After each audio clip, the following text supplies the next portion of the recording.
എല്ലാ കൂട്ടുകാർക്കും നമസ്കാരം. നമ്മുടെ പുതിയ വീഡിയോയിലേക്ക് സ്വാഗതം. ഇന്നത്തെ നമ്മുടെ വീഡിയോ ഒരു പഴയകാല നാടൻ മാങ്ങക്കറിയാണ്. കാലത്ത് എൻ്റെ അമ്മമ്മ ഉണ്ടാക്കി തന്നിരുന്ന വളരെ സ്വാദേറിയ നല്ലൊരു കറിയാണ്. അധികം ഓയിലോ വിനാഗിരിയോ ചേർക്കാതെ ഒരാഴ്ച കാലത്തേക്ക് ഒരു കേടുപാടും കൂടാതെ തയ്യാറാക്കി കഴിക്കാൻ പറ്റിയ വളരെ സ്വാദേറിയ നല്ലൊരു മാങ്ങക്കറിയാണ്.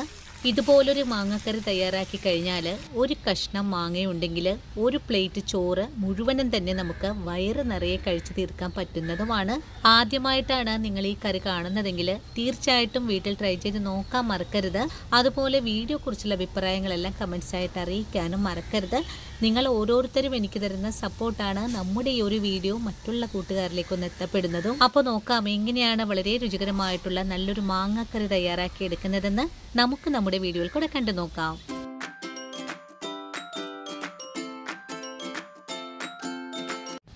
ഇനി നമുക്ക് മാങ്ങാക്കറി തയ്യാറാക്കാൻ തുടങ്ങാം. ഇതിനായിട്ട് ഞാനിവിടെ 2 മാങ്ങയാണ് എടുത്തു വെച്ചിട്ടുള്ളത്. നമുക്ക് ഈ കറി തയ്യാറാക്കി എടുക്കാനായിട്ട് മാങ്ങ വാങ്ങുമ്പോൾ തൊലിക്ക് കട്ടിയുള്ള മാങ്ങ വേണം എടുക്കാനായിട്ടും.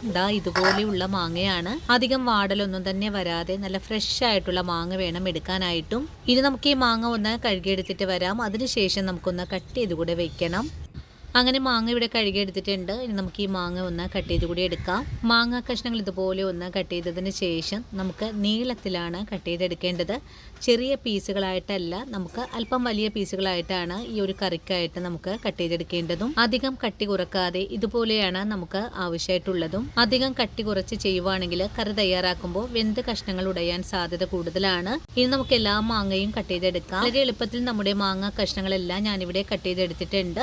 ഇനി നമുക്ക് ഈ കഷ്ണങ്ങളെ ഒന്ന് വഴറ്റിയെടുക്കണം. അതിനു മുമ്പായിട്ട് തന്നെ നമുക്ക് ഇതിലേക്ക് ചേർക്കേണ്ട മസാലകളൊന്ന് വറുത്തെടുക്കണം. അതിനായിട്ട് 2 സ്പൂൺ അളവില് മല്ലിപ്പൊടിയും 2 സ്പൂൺ അളവില് മുളക് പൊടിയും 1 നുള്ള് മഞ്ഞൾപ്പൊടിയും 1/4 ടീസ്പൂൺ അളവില് നല്ല ജീരകവും 1/4 ടീസ്പൂൺ അളവില് കുരുമുളകും 1/4 ടീസ്പൂൺ തന്നെ ഉലുവയും എടുത്തിട്ടുണ്ട്. ഇനി നമുക്ക് ഈ പൊടികളൊന്ന് ഓട് ചൂടാക്കി എടുക്കണം. പൊടികൾ ചൂടാക്കി എടുക്കുന്നതിനായിട്ട് ഒരു പാൻ അടുപ്പിലേക്ക് വെച്ചിട്ടുണ്ട്. പാൻ ചൂടായി വരുമ്പോഴേക്കും നമുക്ക് ഇതുപോലൊരു ചെറിയ കഷ്ണം കായ ഒന്ന് പൊടിയായി നുറുക്കി എടുത്തിട്ടുള്ളതാണ്.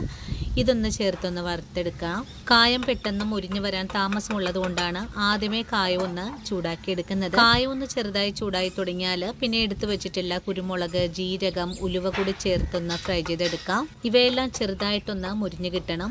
അതിനായിട്ട് ചെറിയ ഫ്ലെയിമിൽ വെച്ചിട്ട് വേണം നമുക്കിതുപോലെ ഒന്ന് വറുത്തെടുക്കാനായിട്ടും. ചെറുതായൊന്ന് മൂത്ത് തുടങ്ങിയാൽ പിന്നെ നമുക്കിതിലേക്ക് എടുത്തു വെച്ചിരിക്കുന്ന പൊടികളാണ് ചേർത്ത് കൊടുക്കേണ്ടത്. പൊടികളും കൂടി ചേർത്തിട്ട് വീണ്ടും നല്ല പോലെ തന്നെ നമുക്ക് ഇളക്കി ഒന്ന് ഫ്രൈ ചെയ്തെടുക്കാം. പൊടികൾ മൂപ്പിച്ചെടുക്കുമ്പോൾ ഒരു തരി പോലും കരിയാതെ വേണം ചെയ്തെടുക്കാനായിട്ടും. അതുപോലെ തന്നെ നമുക്കിതിലേക്ക് എണ്ണയുടെ ആവശ്യവും വരുന്നില്ല. പൊടികളൊക്കെ മൂത്ത് നല്ല മണം വന്ന് തുടങ്ങും. അതുപോലെ തന്നെ പൊടികൾ ഫ്രൈ ആയി വരുമ്പോൾ നല്ല പോലെ പറക്കാനും തുടങ്ങും.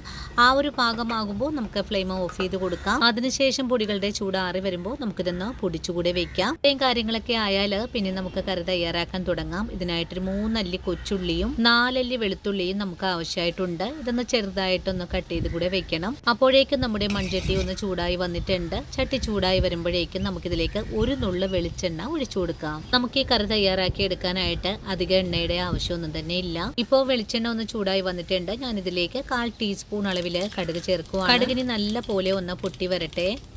കടുക് പൊട്ടി വരുമ്പോഴേക്കും നമുക്കിതിലേക്ക് കുറച്ച് കറിവേപ്പിലയും വറ്റൽമുളകും ചേർക്കണം. വറവൊന്ന് മൂത്ത് തുടങ്ങിയാൽ പിന്നെ നമുക്കിതിലേക്ക് കട്ട് ചെയ്ത് വെച്ചിട്ടുള്ള വെളുത്തുള്ളി ചേർക്കാം. വെളുത്തുള്ളി ചേർത്ത് 1 മിനിറ്റ് ഒന്ന് വഴറ്റിയതിന് ശേഷം നമുക്കിതിലേക്ക് കട്ട് ചെയ്ത് വെച്ചിട്ടുള്ള കൊച്ചുള്ളി കൂടെ ചേർത്ത് കൊടുക്കണം. ഇനി കൊച്ചുള്ളിയും വെളുത്തുള്ളിയും കൂടി ചേർത്ത് ഒന്നുകൂടെ വഴറ്റിയെടുക്കണം. വഴറ്റുന്ന ചേരുവകൾ നന്നായിട്ട് തന്നെ ഒന്ന് മുരിഞ്ഞു കിട്ടണം. അതുവരെയും നമുക്കിതുപോലെ ഒന്ന് ഇളക്കി കൊടുക്കാം. ഈ ഒരു പാകത്തിലേക്ക് മുരിഞ്ഞു തുടങ്ങിയാൽ പിന്നെ നമുക്കിതിലേക്ക് കട്ട് ചെയ്ത് വെച്ചിരിക്കുന്ന മാങ്ങ കഷ്ണങ്ങളാണ് ചേർത്ത് കൊടുക്കേണ്ടത്. മാങ്ങ കഷ്ണങ്ങൾ ചേർത്ത് കഴിഞ്ഞാൽ പിന്നെ ഫുൾ ഫ്ലെയിമിലേക്ക് മാറ്റണം.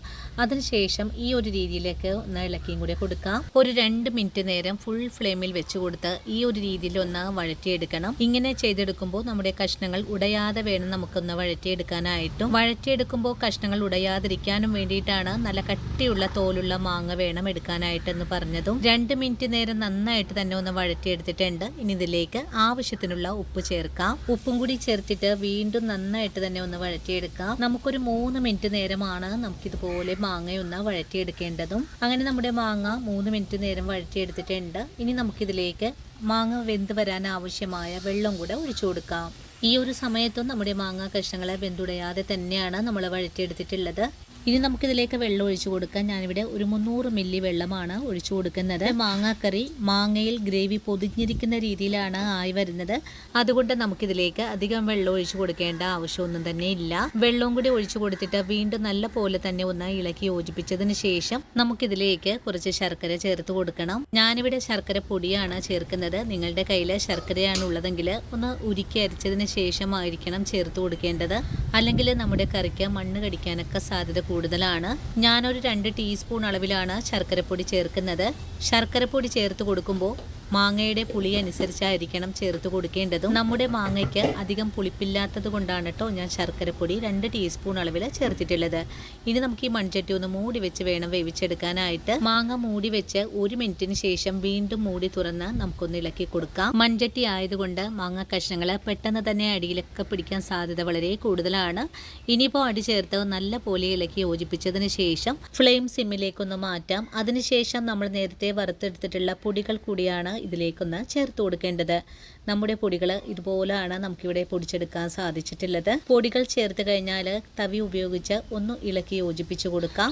മാങ്ങ കഷ്ണങ്ങളിലേക്ക് മസാല മുഴുവനും തന്നെ പിടിച്ചു കിട്ടിയാൽ പിന്നെ നമുക്ക് ഫ്ലെയിം സിമ്മിലേക്ക് മാറ്റാം.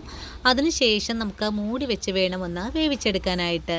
വളരെ എളുപ്പത്തിൽ ഉണ്ടാക്കാൻ പറ്റുന്ന നല്ലൊരു മാങ്ങാക്കറിയാണ്. നമുക്ക് ഈ മാങ്ങ കഷ്ണങ്ങൾ അധികം ഒന്നും വേവിച്ചെടുക്കേണ്ട ആവശ്യമൊന്നും തന്നെയില്ല. ഒരു 5 മിനിറ്റ് കൊണ്ട് തന്നെയാണ് നമുക്ക് ഈ കറി പാകപ്പെടുത്തി എടുക്കാൻ സാധിക്കുന്നത്. മാങ്ങ കഷ്ണങ്ങളിലെ ഗ്രേവി നല്ല പോലെ പൊതിഞ്ഞിരിക്കുന്ന ഒരു കറിയാണ്. ഇതുപോലെയാണ് നമുക്ക് ഗ്രേവി ആയി കിട്ടേണ്ടതും. ഈ ഒരു സമയത്തും നമ്മുടെ കറി നന്നായിട്ട് തന്നെ തിളച്ചുകൊണ്ടിരിക്കുവാണ്. നമുക്ക് മൂടി വെച്ച് തന്നെ വേവിച്ചെടുക്കാം. ഒരു 2 മിനിറ്റ് നേരം മാത്രം നമുക്കിതുപോലെ ഒന്ന് മൂടി വെച്ചാൽ മതിയാകും. 2 മിനിറ്റിന് ശേഷം വീണ്ടും മൂടി തുറന്ന് നോക്കിയിട്ടുണ്ട്. ഇപ്പോൾ നമ്മുടെ കറി ഇതുപോലെയാണ് ആയി വന്നിട്ടുള്ളത്. ഈ ഒരു പാകത്തിലാണ് നമുക്ക് ഈ കറി ആയി കിട്ടേണ്ടതും. ഇനി നമുക്ക് ഫ്ലെയിം അങ്ങ് ഓഫ് ചെയ്ത് കൊടുക്കാം. അതിനുശേഷം ചൂടാറി വരുമ്പോഴേക്കും കറി ഒന്നുകൂടെ കുറുകി കട്ടിയായിട്ട് വരും. ഇനിയിപ്പോൾ കറിയുടെ ഉപ്പ് നോക്കിയിട്ട് ഉപ്പും മധുരവും ഒക്കെ ആവശ്യമാണെങ്കിൽ കുറച്ചുകൂടെ ഒക്കെ ചേർത്ത് കൊടുക്കാവുന്നതാണ്. മാങ്ങാക്കറി തയ്യാറാക്കി കഴിഞ്ഞാൽ പിന്നെ നമുക്ക് ഒരു ദിവസമൊക്കെ ഒന്ന് വെച്ചതിന് ശേഷമായിരിക്കണം നിങ്ങൾ ഉപയോഗിക്കാൻ എടുക്കേണ്ടതും. അപ്പോഴാണ് ഈ ഒരു കറിയുടെ സ്വാദ് നിങ്ങൾക്ക് തിരിച്ചറിയാൻ സാധിക്കുന്നതും. ഇതുപോലൊരു പഴയകാല മാങ്ങക്കറിയുടെ കൂട്ട് നിങ്ങൾക്ക് ഇതുവരെയും അറിയാൻ സാധിച്ചിട്ടില്ലെങ്കിൽ തീർച്ചയായിട്ടും ഈ ഒരു രീതിയിൽ മാങ്ങക്കറി തയ്യാറാക്കി നോക്കണം. പണ്ടത്തെ അമ്മമാരൊക്കെ ഉണ്ടാക്കിയിരുന്ന ഈ ഒരു തുറമാങ്ങാക്കറി എല്ലാവർക്കും ഒരുപോലെ തന്നെ ഇഷ്ടപ്പെടുന്നതാണ്. ഒരാഴ്ചക്കാലം മുഴുവനും തന്നെ കറി പുറത്ത് വെച്ച് ഒരു കേടുപാടും വരാതെ നമുക്ക് ഉണ്ടാക്കി കഴിക്കാൻ പറ്റുന്നതുമാണ്. കറി ഉണ്ടാക്കി വെച്ചിട്ട് പിറ്റേ ദിവസമാണ് ഞാനിപ്പോൾ തുറന്ന് നോക്കിയിട്ടുള്ളത്. ഈ ഒരു സമയത്ത് നമ്മുടെ മാങ്ങ കഷ്ണങ്ങൾ ഇതുപോലെയാണ് ആയി വന്നിട്ടുള്ളത്. മാങ്ങയിലെ ഗ്രേവി എല്ലാം പിടിച്ച് പൊതിഞ്ഞിരിക്കുന്ന ഒരു പാകമാണ്. നമുക്കൊരു കഷ്ണം മാങ്ങയുണ്ടെങ്കിൽ വയറ് നിറയെ തന്നെ ചോറുണ്ടാവുന്നതുമാണ്. ഇതുപോലൊരു പഴയകാല മാങ്ങക്കറി നിങ്ങൾ ഇതുവരെയും ട്രൈ ചെയ്ത് നോക്കിയിട്ടില്ലെങ്കിൽ തീർച്ചയായിട്ടും നമ്മുടെ വീഡിയോ കണ്ടതിന് ശേഷം തയ്യാറാക്കി നോക്കാൻ മറക്കരുത്. തയ്യാറാക്കി നോക്കുമ്പോൾ നിങ്ങൾക്ക് ഈ കറിയുടെ സ്വാദ് ഇഷ്ടപ്പെടുവാണെങ്കിൽ നിങ്ങൾക്ക് കിട്ടിയ ഈ ഒരു അറിവ് നിങ്ങളുടെ കൂട്ടുകാരിലേക്കൊന്ന് ഷെയർ ചെയ്ത് കൊടുക്കാനും വീഡിയോയെക്കുറിച്ചുള്ള അഭിപ്രായങ്ങളെല്ലാം കമൻസ് ആയിട്ട് അറിയിക്കാനും മറക്കരുത്. ഇനിയിപ്പോൾ ആദ്യമായിട്ട് നമ്മുടെ വീഡിയോസ് കാണുന്ന കൂട്ടുകാർ ആരെങ്കിലും ഉണ്ടെങ്കിൽ ചാനൽ ഫോളോ ചെയ്ത് നമ്മുടെ ഫാമിലിയിലെ മെമ്പറാകാനും മറക്കരുത്. ഇനിയും ഇതുപോലുള്ള നല്ല നല്ല വീഡിയോസൊക്കെ ആയിട്ട് ഞാൻ നാളെ ഓടിയെത്താം. അതുവരെയും വീഡിയോ കണ്ട് സപ്പോർട്ട് ചെയ്ത എൻ്റെ എല്ലാ കൂട്ടുകാരോടും ഇനിയും കാണാനിരിക്കുന്ന എൻ്റെ പ്രിയ കൂട്ടുകാരോടും ഒത്തിരി നന്ദി സ്നേഹമൊക്കെ അറിയിച്ചുകൊണ്ട് നാളെ രാവിലെ ഓടിയെത്താം. അതുവരെയും സ്നേഹത്തിൻ്റെ ഭാഷയിൽ വീണ്ടും കാണാം.